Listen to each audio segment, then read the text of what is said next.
Here's David in Hertfordshire. Go ahead, David. All right, George. Hi, mate. Listen, I'm a Jew, right? I'm married to a Yemenese lady. Yeah? Yeah? I'm religious, she's religious. There's no problem, you know? We believe in the one God. Yeah? Yes? And your attack upon Israel assumes that there's no liberal strand in Israel. You know, I'm a liberal. I'm a socialist.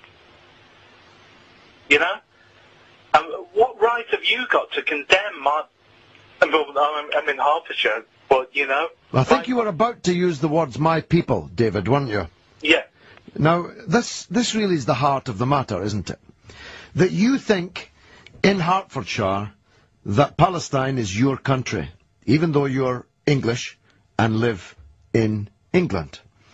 Whilst a Palestinian who was born there, whose father, grandfather, great-grandfather, great-great-great-grandfather, going back hundreds of years, can be expelled from that country and never allowed back in, and their property confiscated and given to you, who has an automatic right to be a citizen of that land just because you're Jewish. This is the heart of the matter. How far do we have to go back? Well, when did you come from the land of Palestine, David? About 1700 years ago. You're having a laugh, aren't you? You're having a laugh. If everybody had the right to go back to where their ancestors lived 1700 years ago and boot out the people living there now, what kind of world do you think we'd have? Well, where were your ancestors from? Well, wherever they were from, I certainly wouldn't dream of claiming that I have the right to go back there where they lived 1700 years ago and kick out the people now living there, claiming, I'm back here, you better clear off because this is my land. You're not listening to me. I'm married to a Yemenese lady. She's... Well, if you are indeed married to a Yemeni lady, you should stop calling her a Yemenese lady, because no such word exists. There ain't no such people as the Yemenis. Now, you are asserting that you in Hertfordshire have a right to land in Palestine, which Palestinians have no right to. Don't you realise how absurd that sounds? The grammar is ease, because it's from the Yemenis... Isa. Look, yeah? If she's a Yemeni, she's a Yemeni. She's not Yemenis. Now, I only mention it because it casts a certain doubt on the veracity of what you're telling me.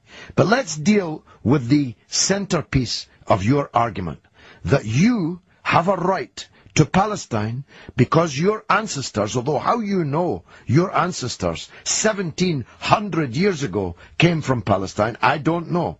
But don't you see that this is the heart of the matter?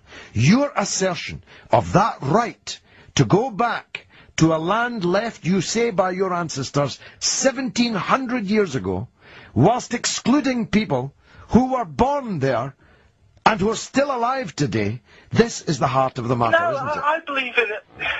I don't believe it. You've got me wrong, George. I believe in all of us living together in a republic. But you're already living in Hertfordshire. What right have you got to go and live in Palestine? George, where are you living? What right have you got to go and live in Palestine? That's what I'm asking you. Well, my great nanny was in the concentration camp. What, you know? Well, but she wasn't in a concentration camp under Palestinian guards. She was under a concentration camp under German, European, Christian guards. And moreover, when the other European Christian countries turned their faces away.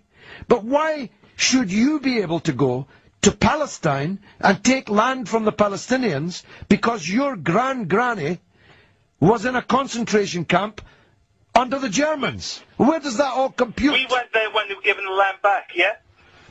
But you weren't given the land back. You weren't given the land back. You took the land back.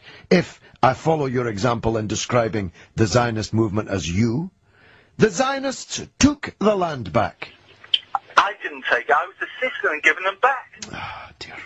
I think we've probably taken that as far as we can go.